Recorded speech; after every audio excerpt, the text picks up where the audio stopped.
the people that have the instinct to follow those little clues that often make the biggest discoveries, whether that's Penzias and Wilson and their microwave buzz, or it's Rutherford and his blurry alpha particles. It's those little strange things that you really need to pay attention to. It's very rare that discovery reveals itself in a big flash in the way that maybe we've imagined through the kind of popular tellings of the history of science. Harry Cliff, welcome back to your second appearance on the Into the Impossible podcast. So good to see you. Great to be back, Brian. And you've written a book about David Bowie this time, Space Oddities.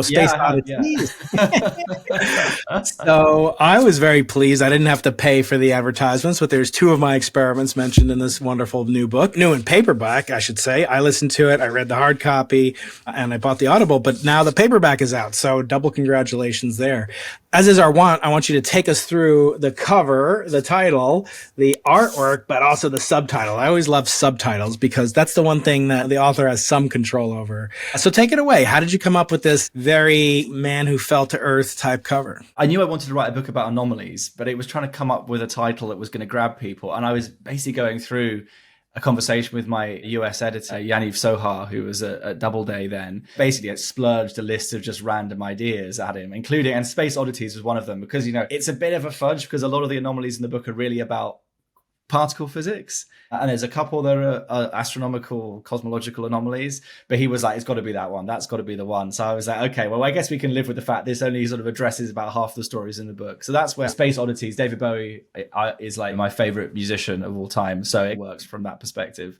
In terms of the subtitle, which is The Mysterious Anomalies Challenging Our Understanding of the Universe, I mean, I think that sort of speaks for itself, really. It's basically about these strange observations, results that we'd been seeing back when I was writing the book that were several of them looking like they might be the sign of something beyond our two standard models of particle physics and cosmology. And as for the artwork, I mean, this was come up with by the publisher, the US publisher Doubleday. In fact, this is actually the UK cover, but the UK edition just takes the same image. So I think they were just trying to come up with something that was unusual. So they've got this kind of weird sort of infinity/Mobius strip symbol on the cover with a little earth and a moon next to it. So I guess that kind of says space, but also there's something odd. And I quite like the yellow. I guess it means it jumps out on the bookshelf for sure. You can't miss it. So when I read the book and I think about these kind of anomalies, it's really the anomalies that provide our deepest insights. People think of symmetry and beauty, our friend Brian Greene, kind of elegance and beauty. But actually the universe is pretty hideous, and thankfully so. As you point out in the book, if we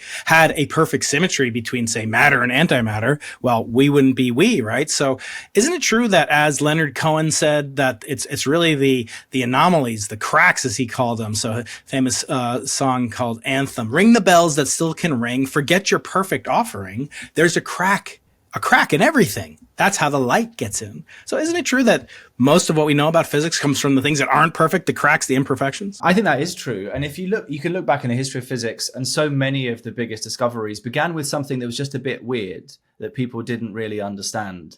I mean, one example I don't even give in the book is actually the very famous discovery that took place more than 100 years ago of the atomic nucleus. That discovery came from Ernest Rutherford, who was the sort of leading nuclear physicist of the era, and Hans Geiger, who were working in Manchester. And they basically had this, they were building an early version of the Geiger counter. They had this tube of gas and they were firing alpha particles through it, these particles that come out of radioactive atoms. And what they expected was that these particles would form a very sharp dot on a photographic plate at the end of this long tube of gas, because they're like bullets. They should go through the gas without getting deflected. And what they saw instead was this kind of like fuzzy image, this kind of like, it was a bit smeary.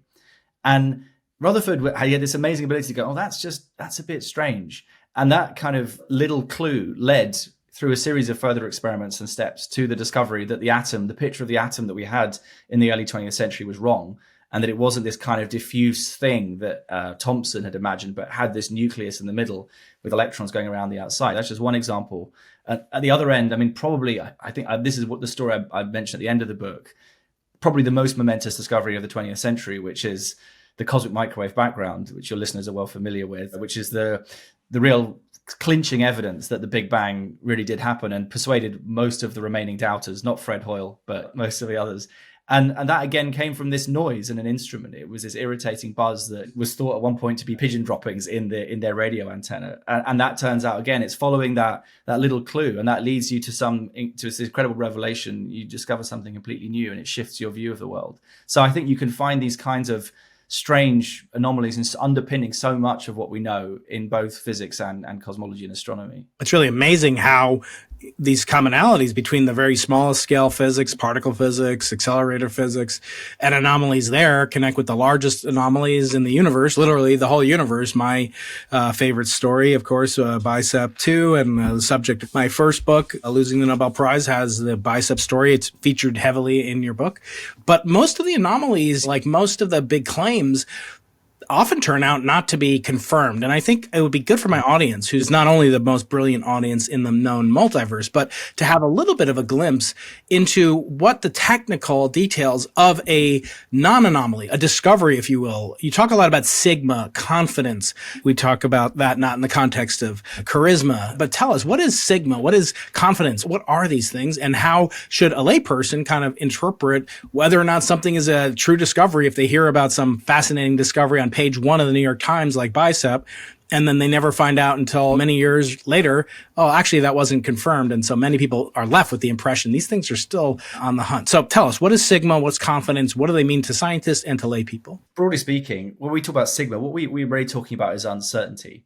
So any scientific measurement or observation comes with some uncertainty, and that uncertainty can be to do with the amount of data you have. So if I want to know what's the average height of a man in the UK, if I take two men and I measure their heights, I'm going to get a pretty inaccurate estimate of the average height of all men. If I want the right answer, I have to go and get all 35 million men and measure all their heights. But the more men we measure, the more precise our average value gets. And the uncertainty on that average value gets smaller and smaller. And it's the same if we're measuring the mass of a fundamental particle. The more of these fundamental particles we produce, the more times we measure the mass, the more precise our measurement gets. So you have this sort of statistical uncertainty, which is an expression of how well we think we know this thing within some range, basically. The other side of it, you also have a systematic uncertainty, sort of a much more of a black art, but they're an attempt to express the things you don't understand about your experiment. Do we really know the resolution of our telescope as well as we think? What happens if we make a different assumption? What does that do to our results? So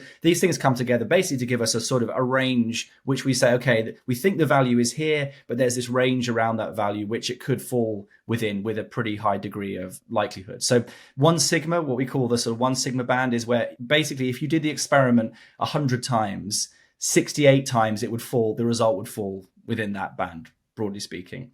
So that's what we mean by sigma. And then in physics, I think it began in particle physics and it's now spread to other areas of physics. We have this sort of slightly arbitrary scale of how we define whether a measurement is in tension with, say, your theoretical prediction. So let's say you have your theory, it could be your standard cosmological model, and it predicts some quantity, say the Hubble constant, how fast space is expanding. You go and measure the Hubble constant, then what you want to do is compare your experimental measurement to your theoretical prediction, and you look how many units of uncertainty away are these two observations. And if it's within 1 or 2 sigma, people say, oh, that's fine. That's basically agreement. That's kind of what you'd expect. When it gets to 3 sigma, around 3 sigma, there's a kind of 1 in 1,000-ish chance that you would get 2 values deviate by that much by random chance, just by dumb luck. So in other words, if you did the experiment 1,000 times, only one of them would end up in that much tension just by statistics. So at 3 sigma, it's completely arbitrary, but people call that evidence. So when we say we have a 3 sigma tension, that is the evidence that there may be something interesting going on, but we can't really be sure. And the reason we say, well, 3 sigma is just evidence, but it's not confirmed, is that we make loads and loads of measurements, particularly say at the Large Hadron Collider where I do my research. We put out thousands of papers in the last 10 years. So if you make thousands of measurements, then some of them are going to be in 3 sigma tension just by pure statistics, regardless of whether you've made a mistake in your experiment or not.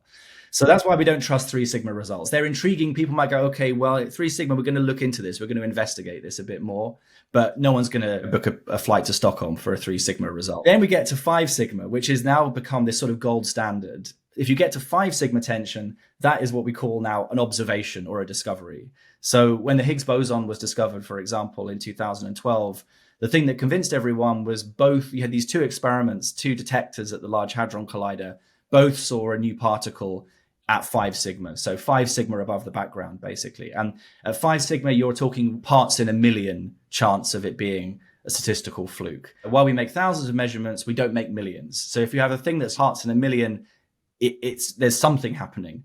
And hopefully there's something is new physics. It could also sometimes be some systematic that you've just missed. That also can happen. But that's the kind of the thresholds that we use. 3 sigma evidence, 5 sigma discovery, barring the fact you haven't made any mistakes anywhere. Many of the anomalies that you talk about and describe in the book are later shown not to be anomalies. And you speak of that being disappointing. It's always disappointing, even though we know going into it, the odds of the standard model, I think Nima Akani Hamed, who promised to come on the podcast 4 years ago, but still has not gotten pinned down yet. But anyway, he said the standard model is stronger than diamond. It's very hard to break the standard model. And he's referring to the standard model of particle physics. But now we're talking about astrophysics cosmology, and the book ends with a description of the Hubble tension. Do we give more slack, as it were, to cosmology or particle physics compared to particle physics, and that we're willing to accept things that seem to be 5 sigma, and then they literally turn to dust in the case of BICEP 2? Do we give more kind of leeway to cosmology, astrophysics, than we do to particle physics? And if so, why do you think that is? It seems like we're very strict, harsh judges of particle physics and maybe give a little bit more leeway to the astrophysicists. Yeah, I don't know about if I put it that way exactly. I mean, certainly from talking, actually, I'm not an astrophysicist or a cosmologist, but like speaking to you and your colleagues, like my sense is that people are more willing to take anomalies seriously in cosmology because the lambda CDM model, the standard model of cosmology, the two things that are in the name of it, lambda, dark energy, CDM, cold dark matter, we don't know what they are, right? We have very little information about what these things are. So you have this model, which is based on general relativity, which I think most people would believe is pretty solid, but the actual ingredients of the theory, the energies and forms of matter are completely unknown. So it wouldn't be that surprising if lambda CDM is wrong. If dark matter interacts with itself, for example, or if there are multiple types of dark matter, or if dark energy is dynamic, then that the theory needs modification. So I think it's easier to believe that you may be seeing something that does challenge your standard model in cosmology. In particle physics, though, you've got this model that's been around for half a century and this wealth of data, like high precision experimental data, a whole range of international experiments that, the standard model agrees with beautifully. So if you find an anomaly, it has to, and you want it to be new physics, you've got to somehow introduce new physics in a way that doesn't break everything else. Because your new theory, whatever it is, your extension of the standard model, still has to have all the same successes of the standard model and explain your anomaly. So in those cases, I think people probably say, well, the prior is the standard model is so good and so precise, and it works in so many different regimes and different particles, different sorts of processes, that you really have to do the work to convince anyone that an anomaly is worth taking seriously. And I think it's fair to say that there are no particle physics anomalies on offer at the moment that reach that threshold. For a while, I think there was a sense we were getting close with some of B quark anomalies that maybe we'll talk about in a bit. But as we'll see, that's now in a more ambiguous state again. We don't really know quite what's happening there. There was a tweet that I think it was John Butterworth or another of my colleagues put out when there was a load of news around some of these B anomalies that were coming out of the LHC. And it was a picture of a huge ship labeled standard model and like a little tiny boat that it was crashing into called the anomaly. And I think that's a nice way of thinking about how it is in particle physics. Yeah, let's go through some of the particle physics anomalies that you talk about. You start with Muon G-2, which was not only heralded as some abstruse corrections at the 12th decimal place to lattice QCD, but actually is heralding the existence of a fifth force. So what do you make of these kind of overreaching statements? I mean, even though the experimental results seem to be quite strong, it didn't hold up to scrutiny. And I think the challenge is, how do we actually get the word back out to the public that these things are disconfirmed or ambiguous once the kind of horse is out of the barn, so to speak. So talk about the status of G-2, why that's so important, and what would it mean to really have a fifth force? What would that do to physics, even to the philosophy of science? Just to explain what G-2 is for the benefit of anyone who doesn't know, there's this particle called the muon, which is a heavy version of the electron. Doesn't exist normally, but we can create it in experiments. And it behaves like a little bar magnet. So the muon spins just like an electron, and because it's charged, that angular momentum comes with an associated magnetic field. And the strength of the magnetism of the muon depends not just on the muon, but on the contents of the vacuum around it. So in particle physics, the vacuum is not empty. It's full of these things called quantum fields. and these quantum fields interact with the muon. And so you have to, in order to know the magnetism of the muon, you have to calculate with the standard model of particle physics the influence of all these different fields. And if you do that, you get a very precise number to 12 decimal places or whatever it is now. And the idea, and what had been seen more than 20 years ago, was this tension between a very precise experimental measurement of this little bar magnet that the muon carries around with it and the standard model prediction at the time. As a little sort of forewarning, Chris told me that when he was a student, there was actually this moment when they first started running the original experiment in Brookhaven, where very quickly they were in 3 sigma tension with the standard model. And what they discovered was that the theory prediction, there was a sign error in their calculation. So somewhere, one of the terms, someone had flipped a plus for a minus, and that created the illusion of this tension. So once they fixed that, it went away. They took more data, and by I think it was around 2001, they were back in 3 sigma tension again, but they couldn't really get any more meaningful data out of the experiment. So this anomaly just sat there at 3 sigma for years and years. And Chris and his colleagues then went on to redesign a new version of the experiment, basically taking some of the original equipment, this big superconducting ring that was used at Brookhaven, shipping it to Fermilab, rebuilding the whole experiment. In the meantime, the theoretical technology is evolving. So this calculation of this magnetism is incredibly difficult. There are all these different terms in the calculation that have to be done. And the really hard bit is basically the way that the muon interacts with quarks and gluons in the vacuum. So you have this sort of like, you can think of it as this virtual haze of quarks and gluons that follows the muon around. And the theory of quarks and gluons, QCD, quantum chromodynamics, is famously impossible, very difficult to calculate. And so there was this kind of clever method where rather than trying to work out how quarks and gluons influence the muon, they take experimental data where you collide electrons and positrons to make quarks and gluons, which is basically the same process turned on its side. And you translate that data and plug it into your theory prediction. And you get a very precise prediction for the muon's magnetism by doing this. So the first time that the new experiment unblinded, the real question was, is the new measurement with a new machine going to line up with the old experimental measurement, or is it going to line up with the new theory prediction, which is even more precise now? And it lands bang on top of the old Brookhaven measurement. And everyone's really happy. You combine the results, you get over 4 sigma tension. This is starting to look really serious. And people think, okay, well, in a year, when we've got more data, this will be 5 sigma and we can declare the discovery of something new. Because what that's really saying, this anomaly is saying that there's something else in the vacuum that is not in our prediction that is altering the muon's properties. And you mentioned the 5th force. So one possibility is there is a new gauge field, or some new kind of vector field, like the photon or the Z boson in the vacuum, and that is altering the properties of muon. So, but you can basically come up with lots of explanations. It could be supersymmetry, extra forces, dark forces that are related to dark energy. But basically what it's telling you is, if this is real, there is something new, and the standard model is missing something, which is very exciting.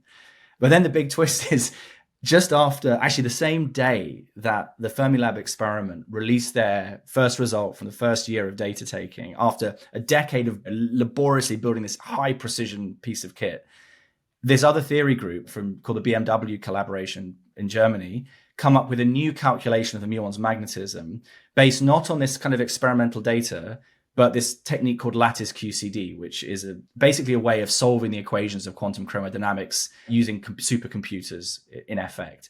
And when they do this, they get a result that is much better agreement with the experimental measurement. So if you believe the standard theory prediction, you maybe discover new physics. If you believe this new approach, then there's nothing to see, basically. And what has happened subsequently, Muon G-2 experiments taken more data. Their result is now well over 5 sigma with the old prediction. But it now looks like this new lattice QCD technique is actually the correct one. And people are more confident it's the right approach. So the anomaly has gone from 5 sigma or more to 1 sigma, i.e. no anomaly basically anymore. And I think the thing people are still trying to unpick is what went wrong with the original theory calculation. So this is an unusual example in some ways. It's like it's anomaly driven by a theoretical miscalculation, not by an experiment. So you have to feel a little bit sorry for the experimentalists, I think, because they've devoted a decade or more of their lives to building this incredible piece of kit. And it really is like a giant Swiss watch, this thing, really high precision. They make this beautiful, pristine measurement. And then it turns out the whole motivation for the experiment was actually, the theory was off. But I suppose what I would say, just to sum it all up, although that's maybe disappointing from new physics point of view, what it does do, actually, we've learned a huge amount about how to calculate with quantum chromodynamics as a result. So that's one of the points I make in the book. Even when an anomaly doesn't lead to some big breakthrough, in fundamental breakthrough, it often really sharpens your scientific tools. So we now have a much better understanding of how to do these sorts of calculations and how to build these precision experiments, which sort of lays the foundation for future discoveries. So it maybe this time no new physics, but this may be a key ingredient to the next discovery as and when it comes. So it's not all doom and gloom. I ask my audience, as I often do on Twitter, X, on YouTube, on my YouTube community or post tab, for some questions for you. I got a bunch, and some of them will lead into a segue into more questions from my favorite guest, which is me, to ask you for your opinion about the more sociology of physics and science in general, but we'll get to that in a second. So Cameron Bannock asks, how likely are neutrinos to lead to new physics? Well, I think it's really hard to say. I mean, when you say like before you've done the measurement, is it going to lead to new physics? I wouldn't want to place a bet, but there's a lot about neutrinos we don't understand. So they're definitely worth investigating. And the more places we look, the more likely we are to see something. So, I mean, one of the things that's, I think, really interesting in the future experiments, neutrinos that are coming up. So you have in the States, June, which is being built at the moment, this huge new neutrino experiment between Fermilab and a deep mine out west. And one of the things that June is going to try and do is measure whether neutrinos violate matter-antimatter asymmetry, so what we technically call charge parity symmetry.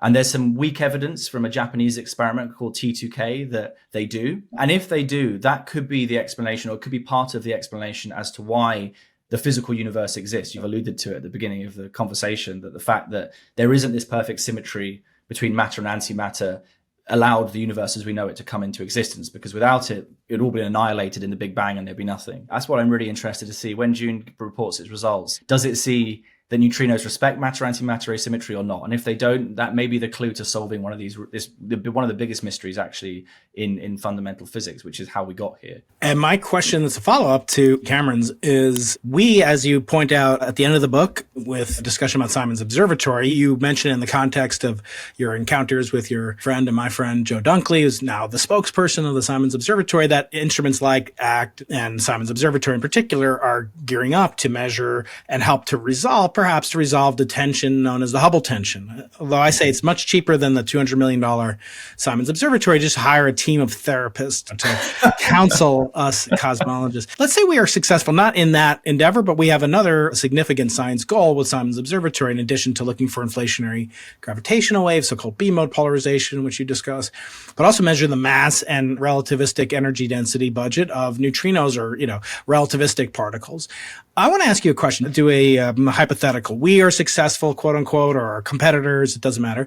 And a cosmology experiment like the CMB experiment measures the mass of the sum of neutrino masses.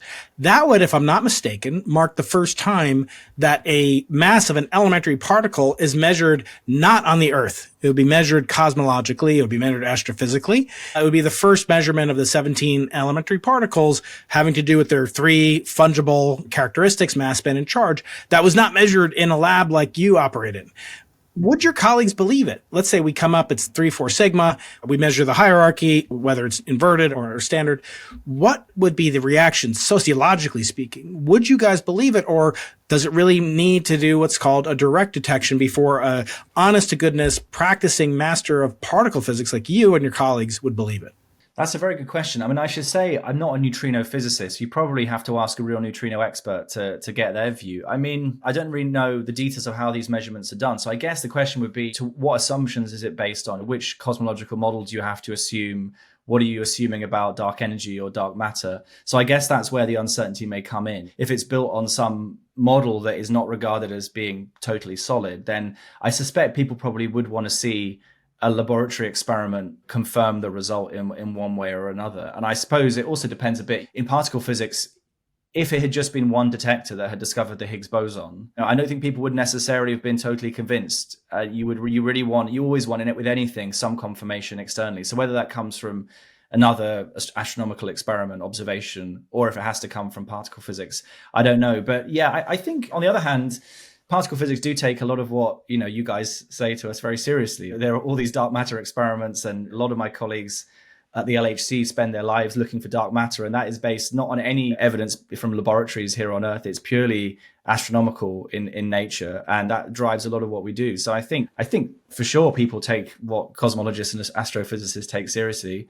I guess the question is, what are the details of the measurement? Getting back to some of the anomalies that you speak about in the book, the notion that physics may be hiding in plain sight, so to speak, and it will take new and better microscopes, if you will, to really unravel the mystery story. I think there's no better example than your field of research, which is LHCb. So talk about what is LHCb, what has been the history of the last over a decade. I mean, I'm only familiar with the previous interview that you did on the podcast, but talk about this and these different measurements and the level of conflict or tension, as we said before, where these anomalies went back and forth, whipsawing between new physics and just consistency with the standard model. So talk about that effort as one of the key players in this endeavor.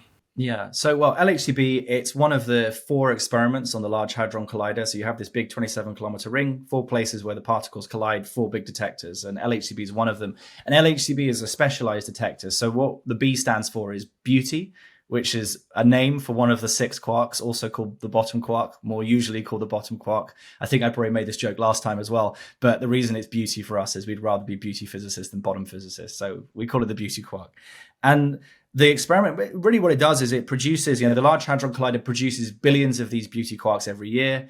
And the experiment is designed specifically to capture as many as possible, record their properties. And the reason these things, broadly speaking, are interesting is that these bottom quarks, beauty quarks, are unstable. So you make one of these things, it decays in about 1.5 trillionths of a second. And because it's the 5th heaviest of the quarks, it can decay into a lot of different particles in the standard model.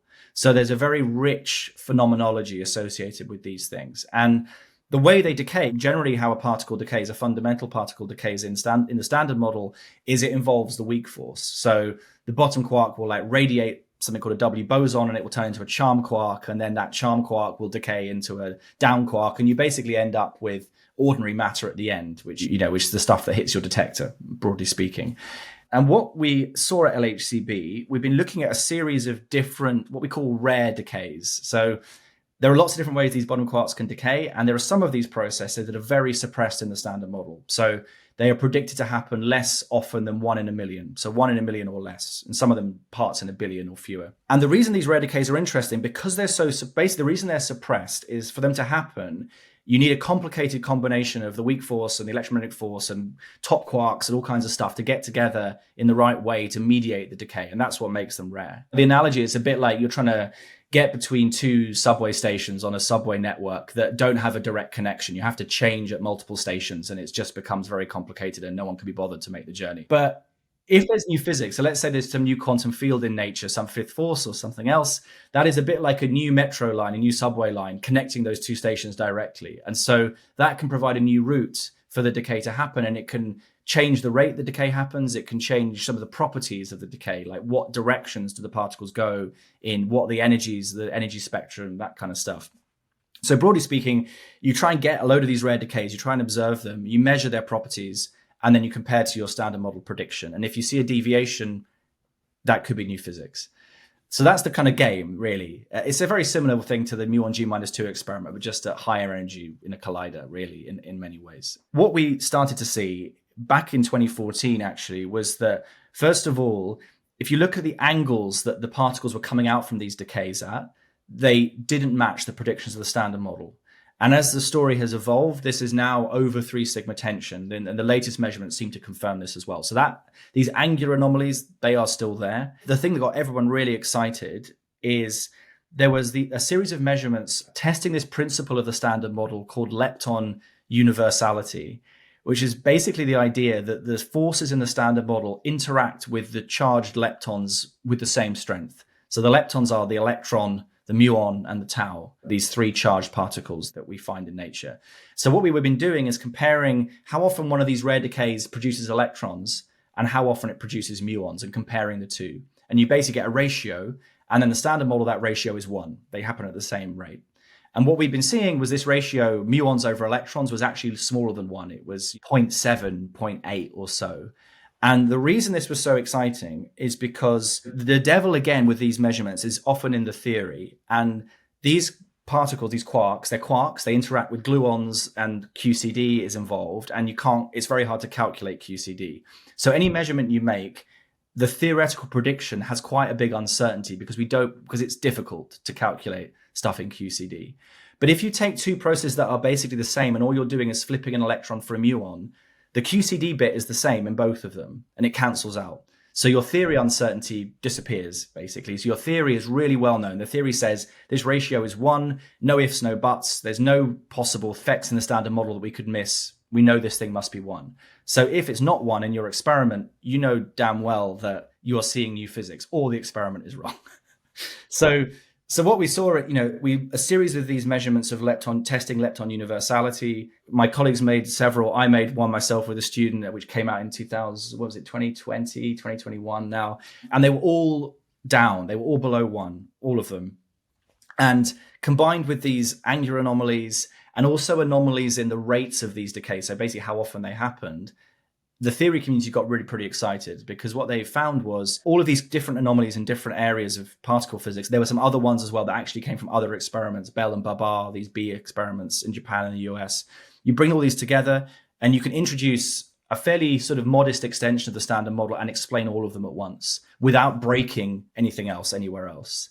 And what got people really excited is often these theories hinted at some deeper structure beneath the standard model. In other words, there's this mystery, which we still don't have an answer to, which is in the standard model, the matter particles come in 3 generations or families, they're often called. The first generation is the stuff we're made from, electrons and up and down quarks. Then there are the heavier versions, which include the muon and the tau and the top quark and all this kind of stuff. And we don't know why they exist. It's a bit like zoology. We found these things in nature, we arrange them in a table. Or maybe it's more like the periodic table of the elements. Like you see these repeating patterns, but we don't understand where the patterns come from. The way that the patterns in the periodic table are explained by atomic structure, the hope was that these new theories would explain the structure of the standard model in terms of some deeper theory. And so that's what everyone got very excited about. But then what happened basically was in sort of 2022, my colleagues made another of these lepton universality measurements, reanalyzing some of the same data and got a different answer. And this was basically a clue that once it unraveled, that turned out there was a mistake in these lepton universality tests. And so once that was corrected, those sets of anomalies disappeared and they've basically now gone. But we still are left with these other anomalies, the other bits of the picture, and they are still there. So we are in this very ambiguous state now where we've really got egg on our faces in some ways. These anomalies that were the ones that were the most promising have disappeared.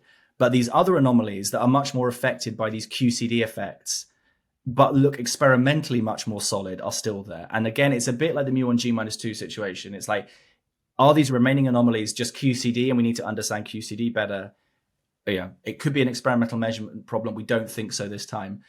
Or is it actually still new physics? That's the journey we're still on, trying to disentangle these things. So it's been a bit of a roller coaster. It's great height of excitement. And I have to say, you're talking about the sort of the way these things are publicized. The actual messaging from the experiment was very cautious. It was actually made fun of on social media at the time that we had this phrase that we put out, which was, we're cautiously excited. And so we were always like very cognizant of the fact that this could turn out to be nothing. But nonetheless, when you're in the middle of it and you feel like this could be something really big, you can't help but get a little bit excited. And having been through the disappointment and the embarrassment, I think a lot of people found it very difficult, actually, the unraveling of this. And now being able to pick yourself up and say, okay, we're going to carry on. We've still got these other things to investigate. It's been an interesting lesson in science, I think, for me and my colleagues, for sure. And so going back to your previous book, How to Make an Apple Pie from Scratch, shout out to the great Carl Sagan, I got a finger puppet of him, was a discussion in that book, which one of my viewers is asking. His name is LV Gamercats, which I recommend to you as a choice for an upcoming child's name, perhaps. Gamer Cats makes a great name for a baby. He says, you described how a hypothetical sphaleron might explain the matter-antimatter asymmetry that we started off the podcast talking about. Is that still your preferred explanation? The sphalerons they're not particles, but they are features of the standard model. And they are basically a kind of like in the standard model, we have these forces, the weak force in particular, which is generated by this thing called the Higgs mechanism. So we have this thing called the Higgs field, and we have the W and the Z fields, which are the force fields of the weak interaction. And a sphaleron is kind of a coherent motion of all of these fields moving together in unison in some way. But unlike a particle, is like a vibration in one of these fields. You can think of a particle like a ripple on a pond. It's a ripple in one of these fields. So like a photon is a ripple in the electromagnetic field. A sphaleron isn't a vibration in that way. It's this kind of coherent motion. They come out of the standard model. They're just part of the equations of the standard model, essentially. So they're very weird objects. They haven't existed in the universe since the very earliest moments of the Big Bang. You need energy densities and temperatures that existed about a trillionth of a second after the Big Bang to make these sphalerons. But in the very early universe, according to the standard model, they would have been abundant. There would have been a lot of them around. And they have this very weird ability. Unlike anything in the standard model, they can make more particles than antiparticles. So they're kind of these weird machines that you feed particles in and antiparticles come out, or vice versa. So they're in principle, the standard model has this ability to break matter-antimatter symmetry in the early universe through these sphalerons and through other processes as well. They're almost certainly involved in some way in how matter was made during the Big Bang. But there are different versions of this story. So the two I talk about in the book, there's one called, this is a terrible terminology, but it's called electroweak baryogenesis. So this is basically the production of baryons, i.e. protons and neutrons, during what's called the electroweak phase transition. So this is a transition around a trillionth of a second after the Big Bang, when the Higgs field switched on for the first time, and the forces as we know them took their current form. And it's a sort of phase transition in much the same way as like water in a kettle boiling is a phase transition. And at this phase transition, in certain models, with these sphalerons involved, you can make matter over antimatter. The problem is, for that to work, you need new physics at the same scales that we're probing at the Large Hadron Collider. And we're not seeing it at the moment anyway. So that looks kind of disfavored. Another option, which is probably more popular, is something called leptogenesis, which is associated with neutrinos and connected to what we were talking about before with June. This idea that basically the neutrinos have these very heavy partners, sterile neutrinos with very large masses, that you have to go back even further in the history of the universe to find these things. They would have existed at what's called like the grand unified scale. So this is an energy scale just below the Planck scale in like, the first tiny fraction of a second. And there are processes there where these leptons, these very heavy leptons, decay preferentially to matter versus antimatter, and then the sphalerons can mix everything up, and at the end of it all, you get matter left over. So there are these two rival processes, and there's others as well. The problem is that with baryogenesis, we can test it because the energy scales are what we can probe at the LHC, but we don't find any evidence for it. With leptogenesis, the energy scales are at the gut scale, which we can't access experimentally. So it's tricky to say one way or another. But as to the question about sphalerons, they probably played a role. But what we haven't yet done actually is seen these things in nature. And maybe we can do that in the coming years. That would be cool. As for the new book, I do hope you'll be narrating the audio version yourself. So check plus, you did that. Without giving away any spoilers, what is your gut feel on dark matter? Is it a particle, primordial black hole, or C, something like Mond, which he says is cringeworthy? I don't know. I'm a particle physicist, so maybe it's a bit like when you have a hammer, everything looks like a nail. But I mean, I imagine it's probably a particle because everything we know about is a particle. So it would be surprising if it was something other than that. And we have dark matter particles. They're called neutrinos. Yeah, we do. Exactly. As to what kind of particles, whether they're WIMPs or axions or something else, I would remain agnostic about that until we have any evidence. I mean, the WIMP paradigm is coming under a lot of pressure from collider experiments, but also from direct detection, where we're pushing really close now to this limit of observation, this neutrino fog, where basically you can't tell dark matter apart from neutrinos, or not very easily. So, I mean, I suspect it's a particle. I'm not a cosmologist or a gravitation expert, so I'm probably not qualified. But I mean, from what I understand from people who are experts in these things, the broad view is that Mond is not the right approach. I mean, I found the kind of primordial black holes thing quite intriguing because it's a neat way of doing it without actually invoking any new physics. You just need, you need something in the early universe that can make these primordial black holes, and you need them to survive long enough in the universe to still be dark matter and not have evaporated by Hawking radiation. And I think there is, I don't know, it seems to, when I hear different people, they say different things. Some people say, there's still a narrow window where these things can have the mass of an asteroid or something, and they could be around. We wouldn't have seen them through microlensing or whatever. Other people say, it's not really viable. So, I mean, I'll leave that to the experts probably. A topic that comes up quite frequently is a notion of what's called blinding, which is not what I think happened to your King Lear many centuries ago. But what is blinding? Why is it so important? Not every experiment does this, but it seems to be quite powerful. So should every experiment be mandated to do a blind analysis? First of all, explain what is a blind analysis, and then how can it help to prevent experimentalists from going blind with their own, in love with their own results? Maybe I'll start with the quotes. I think it's chapter 3 in the book. I begin with a Feynman quote, which is really close to my heart, which is, the first rule is you must not fool yourself, and you are the easiest person to fool. So blinding is basically a way of protecting ourselves from kidding ourselves or fooling ourselves. So a common thing we do in particle physics is you're looking for a new particle. And new particle, like the Higgs boson, the way it appeared in the experiment was as a bump in a graph. So you plot a graph as a function of energy, you get some little excess, and that little excess is your hint that there's a new particle there. But what you're doing with your data, for example, you're cleaning it, you're purifying it, you're reducing noise. So let's imagine you're looking at that graph continuously as you're fiddling around with the different things you can do. And by doing certain things, you can move the background down, and you find, a certain setting, I can make that bump a little bit bigger. And what you might actually be doing there is just massaging the data so that sort of some statistical fluctuation gets enhanced. And then you actually see a mirage that isn't really there. So that's why we blind ourselves. So the idea basically is, applies in both cosmology and in particle physics and in other areas of science. You prepare all your methods, you decide how you're going to analyze your data, you write your fits, your data selection, all this kind of stuff. That's all frozen, that's all done. You agree everything with some kind of internal review committee, usually in a big experiment, and then you freeze everything. And you say, okay, we've tested this to the nth degree, we really believe what we're doing. And then there is this moment where you open the box and you're allowed to look at the result. And you up until this point, you are blind. You can't look at the result. The result is often scrambled by some cipher. So in Muon G-2, they literally had this number that was written out in an envelope, stored in a safe. And then one at Fermilab, one sent to, I think, the University of Washington in case Fermilab caught fire and burnt down and they lost the envelope. And this envelope was basically the frequency of the experiment's clock, because you need that to be able to figure out basically how quickly the muon wobbles and therefore how magnetic it is. So they literally have this moment where they plug this cipher in and they see the result appear. And that is good scientifically because it stops you biasing yourself unintentionally. But it's also nice from a storytelling point of view because it gives you this moment of reveal where there's this kind of very dramatic opening of the box. But it's very, very common. It's very rare, actually, in the experiment I work on now for us not to blind ourselves. You have to really argue the case why you're not going to blind your analysis if you think that's what you need to do. And then we look through all these experiments from DAMA, G-2, even LHCb, BICEP, close to my heart, but disappointing, obviously, reason. Nevertheless, we learn from it. To first approximation, if you were to form a prior, somebody claims the prior should be that they're probably wrong, even if the experimental evidence seems to be many sigma. DAMA has 20 sigma or something like that by now. How should we approach this as scientists?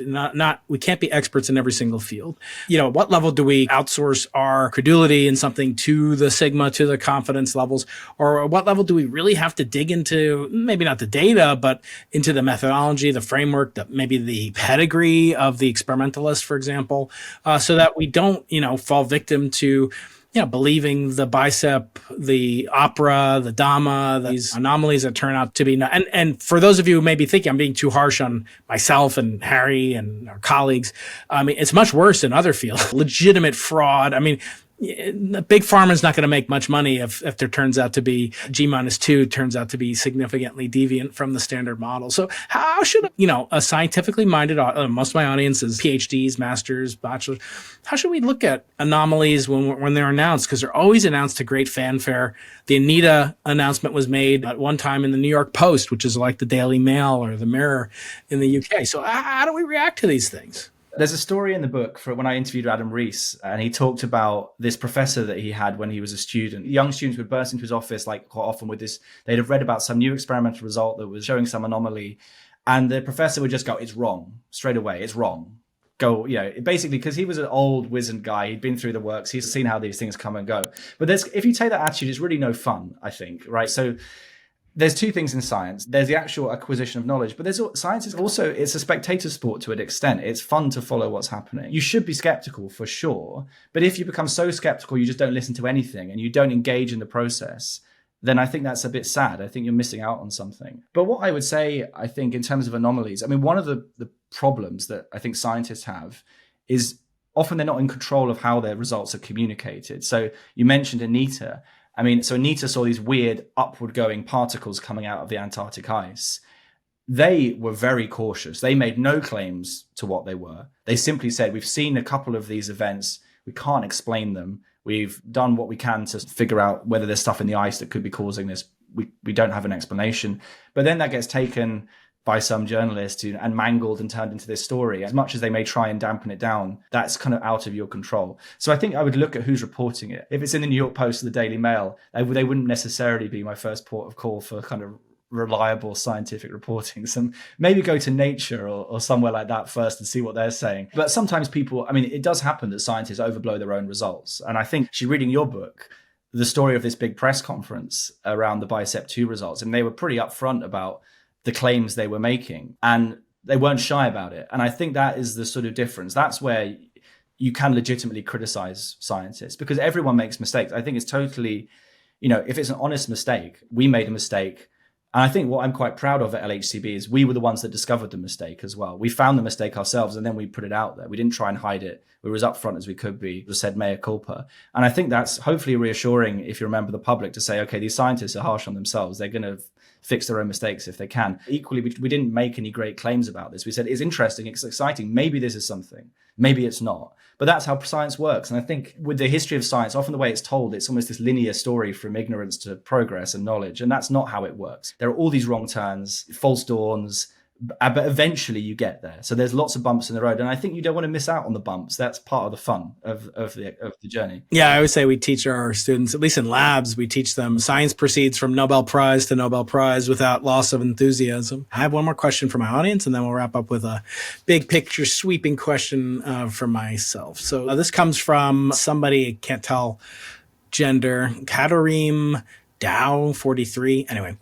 Does anything need to change in quantum mechanics to resolve the black hole information paradox? And what do you think is the cause of that problem, that this another anomaly? Not really discussed much in the book, but still important to you nonetheless. God, you're saving the easy ones for last, right? I am spectacularly unqualified to talk about the black hole information paradox. I am an experimental particle physicist. We do not make black holes. I do not know. I'm not gonna try and pretend I have an answer to that. And that's what a good scientist should say. So, how dare you ask a question? No, that's exactly right. So I love it when I get a question. I finished talking about Bicep or Simon's Observatory, inflation, cosmic birefringence, and stuff. Well, global warming. And what do you think about that? I'm like, look, I hope when you have a climatologist talking about her work and you ask them about cosmology, they don't answer the question. I hope that they actually punt it to me or one of my colleagues. Okay. Last question. You open in the beginning of the book with a wonderful quote from Isaac Asimov about the phrase, "That's funny." So talk about, what does that phrase, what does it mean to you? That the way that a good scientist should react to anomalies is not to be scared of them at all, right? So how do you interpret Isaac Asimov's favorite statement? The quote is, the most exciting phrase to hear in science is not eureka, but that's funny. Science doesn't work by these moments of revelation. You jump out the bath and you've figured it all out. It's usually you're sitting in the lab or you're staring at some bit of data on a screen and you go, that's not quite right. What's going on there? I remember as a student noticing this with some of the more senior physicists in the experiment, where you'd show a graph, some plot of some data, and you think it looked basically fine and boring. And they go, what's happening over there in the corner? What's that? And you go, I just thought it was nothing. It's probably nothing, right? And you go, I don't know. I think you should have a look at that. And then you look into it and you discover, actually, there's some effect that we completely missed that we need to take account of. And that's a kind of the instinct, I think, more experienced or more able scientists have. And we talked about this at the very beginning of the podcast, right? It's the people that have the kind of the instinct to follow those little clues that often make the biggest discoveries, whether that's Penzias and Wilson and their microwave buzz, or it's Rutherford and his blurry alpha particles. It's those little strange things that you really need to pay attention to. It's very rare that discovery reveals itself in a big flash in the way that maybe we've imagined through the kind of popular tellings of the history of science. Harry, thank you so much for sharing another brilliant book. What's next? Another book in the works, or you have other things? I've got an idea. I'm thinking about a book about nothing, but we'll see how that goes. Or I might even try and write a bit of fiction. We'll see. It worked for Seinfeld. Yeah. And Lawrence Krauss. Harry Cliff, Dr. Harry Cliff, thank you for joining us. I love talking to you. I'm always so excited when I see a new book. Everyone should go out and get the new paperback edition or the audiobook. You actually hear Harry's voice, which adds 10 IQ points. So he's up to 199 at this point by my reckoning. Harry Cliff, good luck with all your endeavors, including a very important one coming up for you and your partner. Love talking to you, and everyone, please check him out. Put links to all of his works, his books, his social media, his LinkedIn, where I follow him as well, on here. And Harry, have a great day. Great night. Thank you for staying up late, by the way. Oh, thanks, Brian. It was a real pleasure talking to you. Great fun. Thank you. As always. Thank you so much, my friend. Cheers. Bye then.